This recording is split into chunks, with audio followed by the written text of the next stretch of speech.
교회 내 연애 관계가 어떻게 되냐면 알파 메일과 알파 걸이 만난다. 그리고 그 밑에 이하 사람들은 서로를 증오한다. 그런 사람들을 위해서 크리스천 데이팅 어플이라는 게 있습니다. 딱 얼굴을 보죠. 모르는 사람이야. 몇 점? 이러는 거야.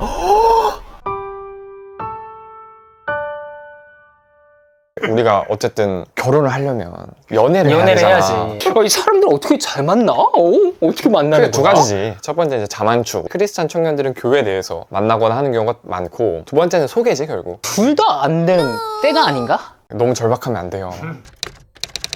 그 교회 내 연애는 어떻게 생각해요? 제가 이거에 대해서 진짜 오늘 좀 벼르고 나온 말이 있어요. 전 진짜 이걸 보시는 모든 형제, 자매 모든 분들께 말씀드립니다. 금사빠보다 넌씨눈이 낫습니다. 그게 무슨 말이죠? 금사빠보다 넌씨눈이 훨씬 낫습니다. 무슨 말이냐면 교회에서 연애를 하고 싶은 마음이 생기거나 누구에 대한 마음이 생기잖아요. 그럼 이거를 막 주체를 못하는 애들이 티가 막 나.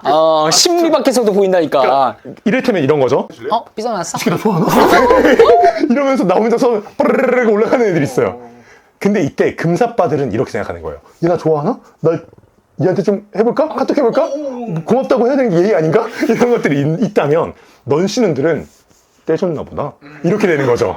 그래서 그러니까 제가 말하고 싶은 게 뭐냐면 금사빠들의 특징이 순식간에 호감이 올라와서 그거를 주체 못해서 빨리 배출해버려요. 그럼 될 것도 안 되지. 그니까요. 그러니까 고백은 우리 진짜 얘가 나 무조건 좋아해. 나도 얘 무조건 좋아해. 그때 확인하기 위해서 고백은 거지. 세레머니라니까. 그래요, 맞아. 꼴 놓고 세리머니라는 건데 애들이 세리머니 하면서 야 사귀자 이러면서 가니까 공 몰고 간다. 그리고 그렇게 해가지고 차이잖아요. 그 마음이 달궈진 마음이 아니었잖아요. 내가 얘를 오래 보면서 진지한 마음의 발전을 만든 마음이 아니니까 금방 식거든요. 금방 식은 내 마음은 다른 걸 보고 또 금방 불타올라요. 이 사람이 원래 여러 사람 좋아하는 남봉꾼인 게 아니라 금방 사랑에 빠졌다 식으면 반복될 수밖에 없는 것 같아요. 아, 무슨 나무꾼 마냥 이 나무도 찍어보고 저 나무도 그쵸, 찍어보고 그러지 그렇게 되는 말라는 거지. 거예요. 침 발라놓고 막. 그러니까 본인은 그럴 의도가 아니었어. 나도 얘네 모두를 좋아하게 될 줄은 몰랐어. 금사빠가 아니라 여미새 아니야 그거는? 비슷한 말이에요. 아 그래? 근데 왜 넌씨는 얕냐고 했냐면은 금사빠 때문에 교회 공동체가 무너진 얘기는 들어봤지만 넌씨는 때문에 무너졌다는 얘기는 못 들어봤어요. 그렇지. 그렇지. 아니 실제로 헤어지고 나서 교회를 떠나는 경우도 되게 많은 거 엄청 같아요. 많지. 너무 많죠. 둘 다 떠나는 경우도 많고. 맞아요.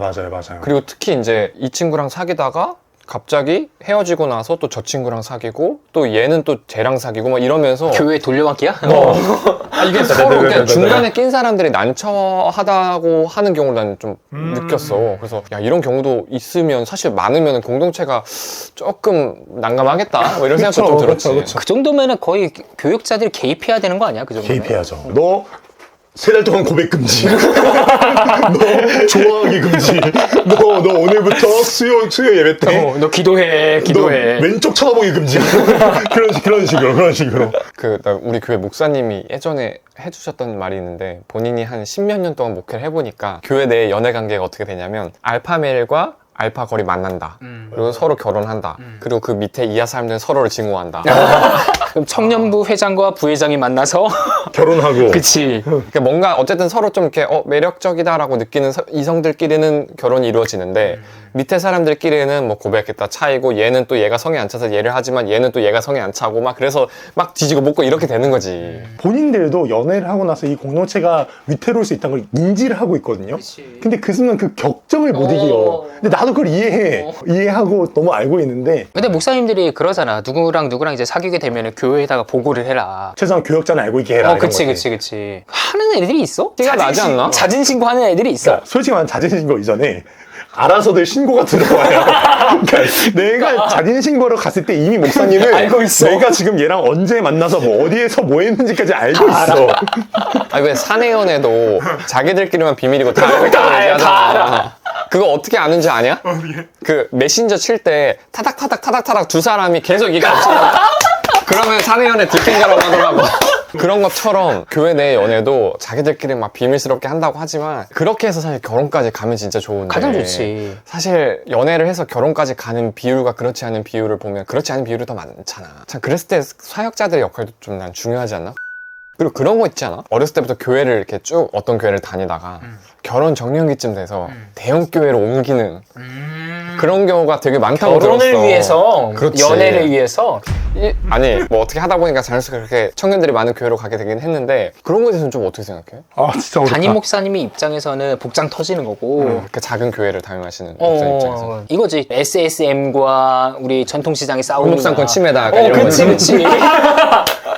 어쨌든 만남의 빈도가 높아지잖아. 그럼 뭐라도 생길 확률이 높아지고 하니까 그걸 이제 생각하고 염두에 두고 가는 경우도 되게 많은 것 같더라고. 차라리 결혼을 위한 만남 그 협약을 맺는 게 나아요. 그러니까. 교회들끼리. 만약에 협약을 맺었어. 목사님하고 결혼했어. 출석은 어디 하냐? 큰 교회에서 좀 양보를 해줘야 되지 않는가라는 이 골목상권의 발전을 위해서는. 혼인 선교. 그치. 미자리 교회를 지원하는 가장 빠른 길. 그치. 딱 가서 애들 3명씩 딱 낳게 지원해주고 3명 낳을 때까지 1,000만 원씩 월. 우리가 지난번에 교회가 돈이 많이 없다고 했었어요. 그리고 내가 처치는 좀 다르잖아. 맞긴 한데. 그리고 그런 것도 있어. 대체 어떤 문제길래 여기까지 내려가지? 그러니까 내가 봤을 때 교회 내에서 연애가 안 되는 가장 큰 이유는 성비 차이가 되게 큰 것 같아. 그러니까 난 이게 진짜 좀 심각한 게 여사친들이 나는 그래도 조금 있다 보니까 대화를 해보잖아? 그러면 와 이게 거의 한 7대3, 8대2 정도의 성비인데다가 일반적으로 좀 그냥 자기네들이 생각하기에 괜찮은 남자다 이러면은 여자친구가 있거나 이미 결혼을 했거나. 맞아요. 근데 자기네 교회는 고작 해봐야 청년이 열댓 명인 거야. 그러니까 그 안에서 봤던 사람들은 다 어렸을 때부터 알던 그런 애들이고 하니까 도저히 결혼할 엄두가 안 나는. 엄두가 안 나고 다 알아 이미. 근데 그렇다고 내 결혼을 위해서 청년부가 많은 교회에 가자니 어렸을 때부터 같이 동고동락했던 이 신앙 동역자들을 배신하는 것 같고 그치. 와 진짜 고민이 깊어 보이더라고. 그런 사람들을 위해서 크리스천 데이팅 어플이라는 게 있습니다. 저는 이제 그거가 조금 무섭긴 해요. 어떤 면에서? 진짜 안 좋은 예시를 제가 하나 봤었어요. 어떤 제 아는 분께서 저한테 이상아, 이 사람 봐봐. 그래가지고 딱 얼굴을 보지 모르는 사람이야. 왜요? 몇 점? 이러는 거야. 예? 아니 별점 5개 몇 점이냐고. 그래서 내가 갑자기? 내 뜬금없이? 머리가 땡하면서 이런 사람들이 있는 걸 보고 나니까 내 지인은 이거 하지 말라고 해야겠다 이 생각이 머리에서 탁 들더라고. 솔직히 말해서. 실제로 나는 예전에 한번 사람들 그 얘기 하길래 약간 심심풀이를 한번 깔아봤거든?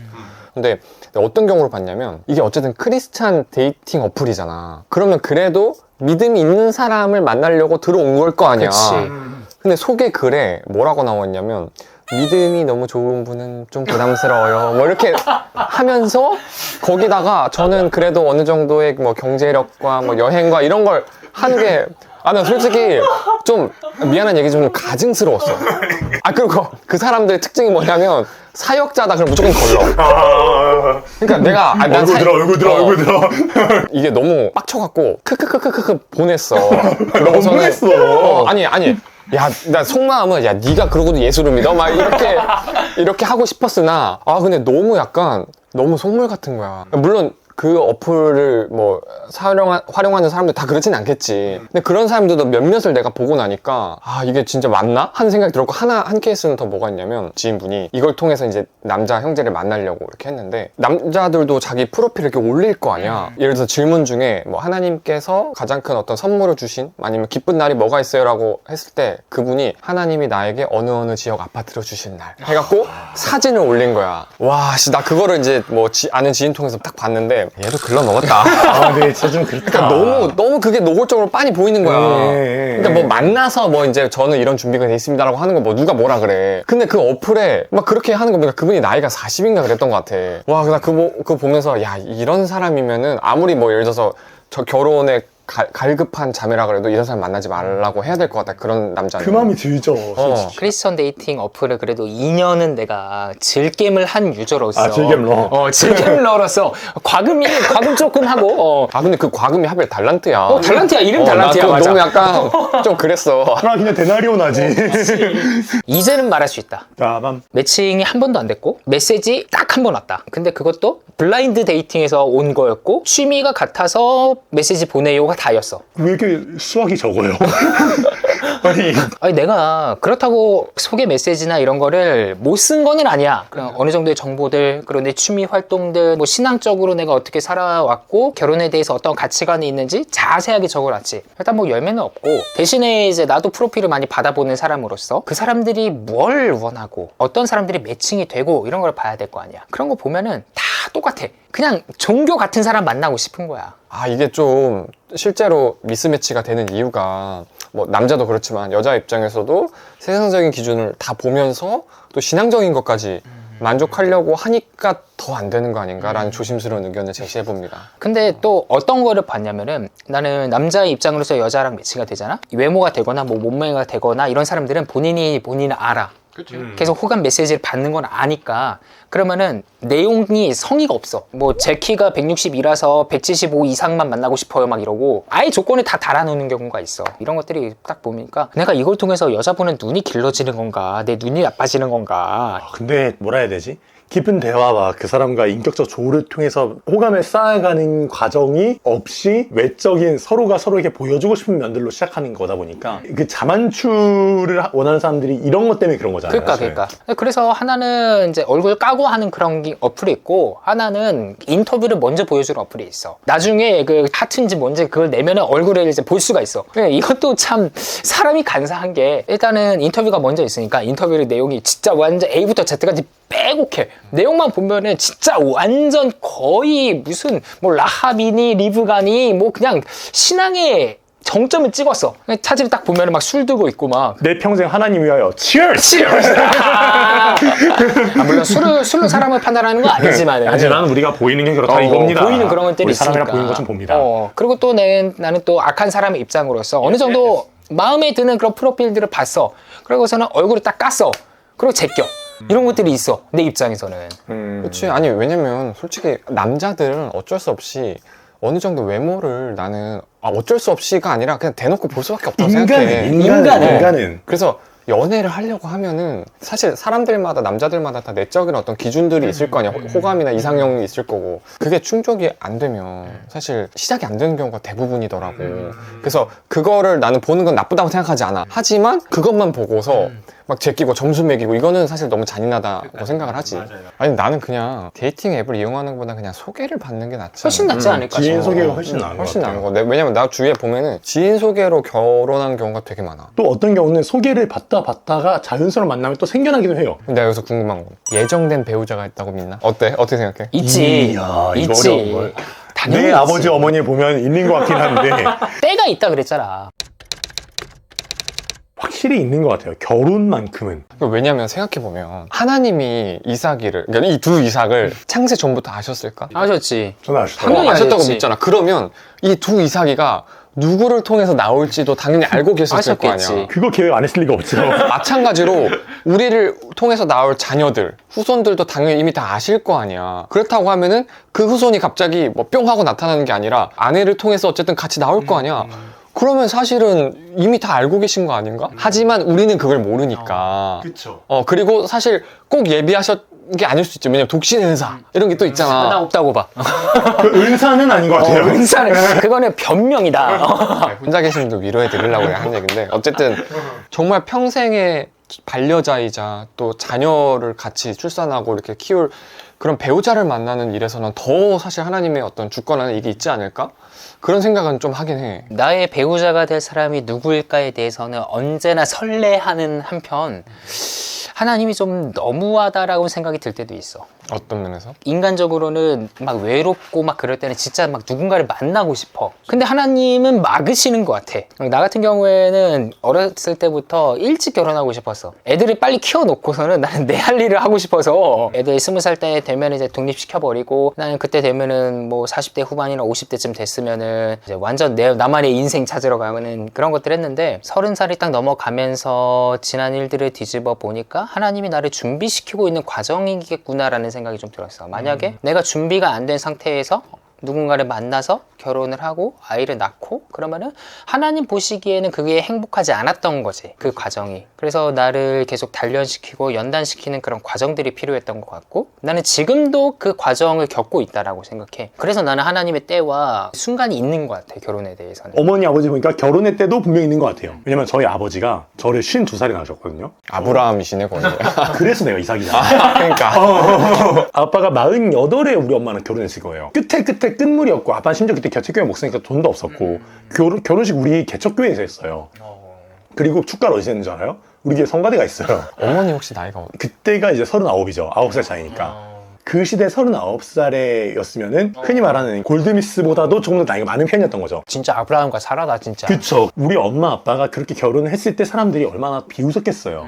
그리고 실제로 누나랑 내가 태어나고 났을 때 어린 우리를 보면서 대놓고 이런 사람도 있었어. 대놓고 아, 얼마나 키우고 가려고 그래. 애는 또 뭐하러 나와. 얼마나 키운다고. 이런 얘기를 하는 사람이 있었어요.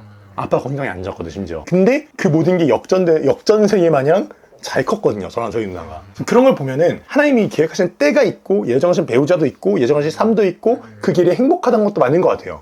그렇지만 예정 안에 있으나 예정을 보지 못하는 우리 입장에선 답답하고 미칠 노릇이지 않나. 그러면은 배우자 기도 해야 되냐 말아야 되냐? 저는 배우자 기도가 잘못됐다고 생각합니다. 아 그래? 배우자 순종 기도가 필요합니다.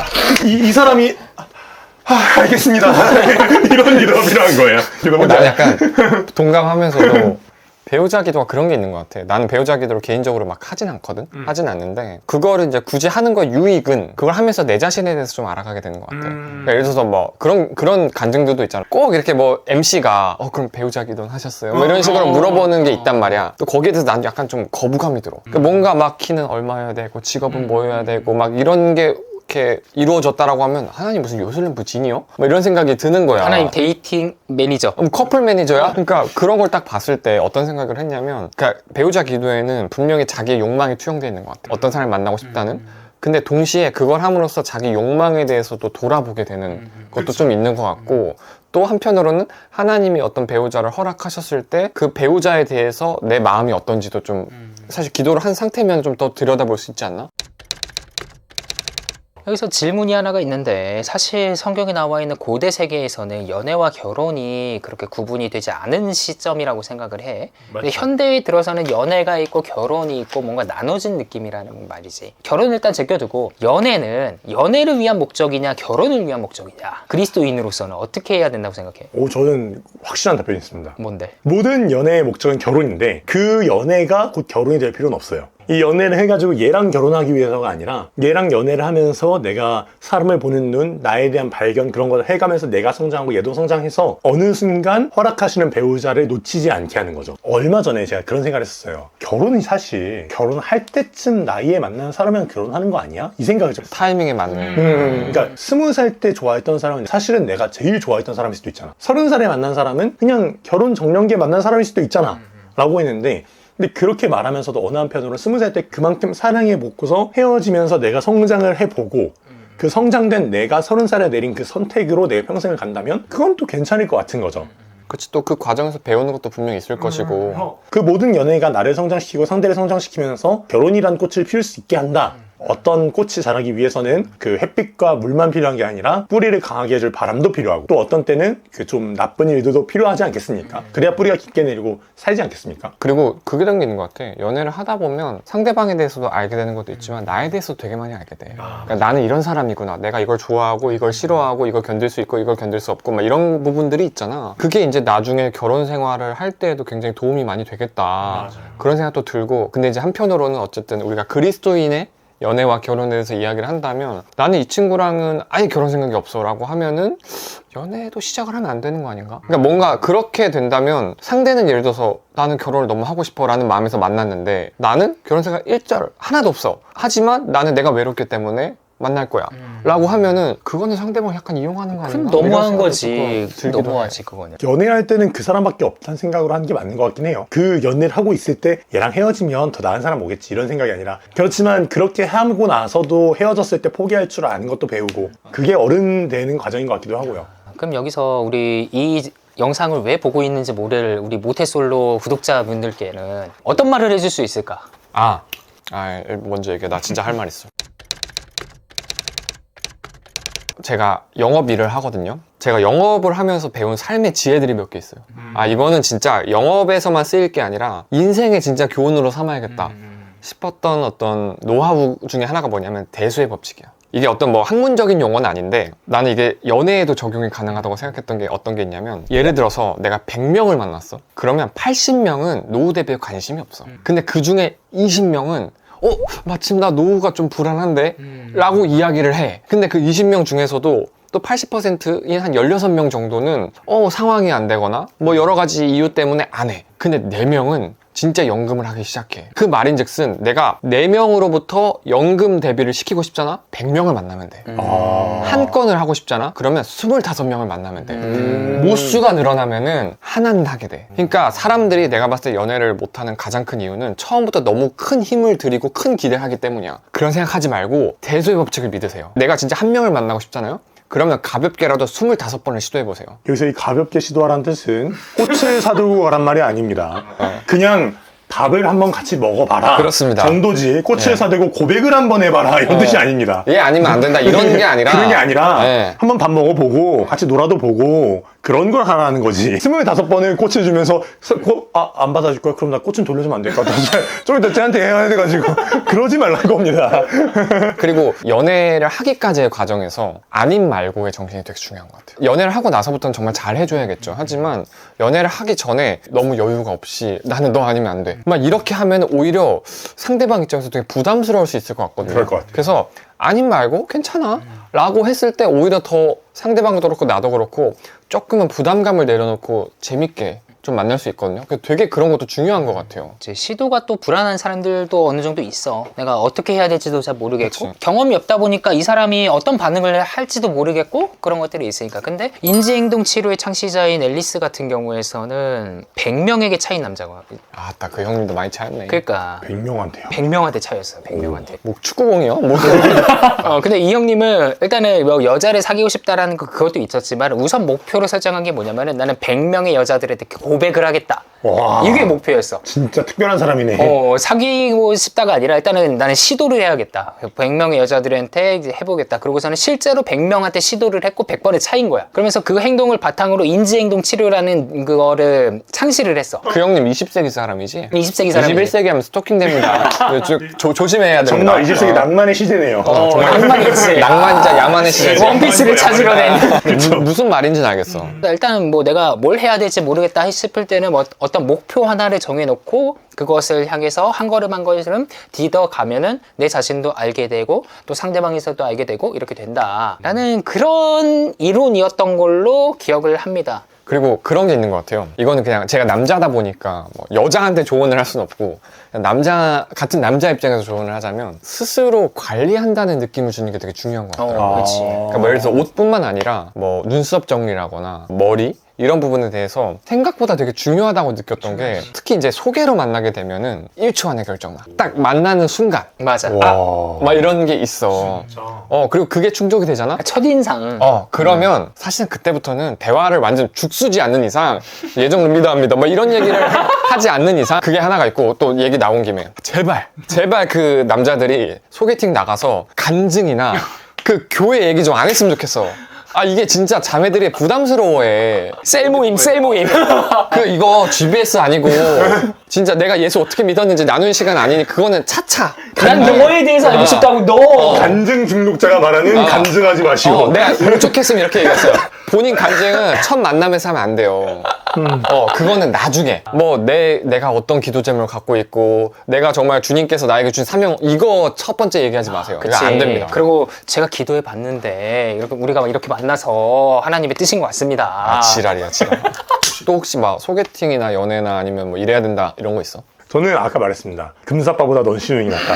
근데 넌 신웅으로 하면은 쟤가 날 좋아해도 내가 뭐 어떻게 못하잖아요. 걱정 안 해도 되는 게 주변에서 알아서 해줘요. 교회는 생각보다 연애에 미친 공동체입니다. 교회는 생각보다 누구랑 누구 사귄다에 미쳐 있습니다. 그냥 가십에 미쳐있기 때문에 쟤는 뭐 될 것 같아? 그럼 알아서 밀어줍니다.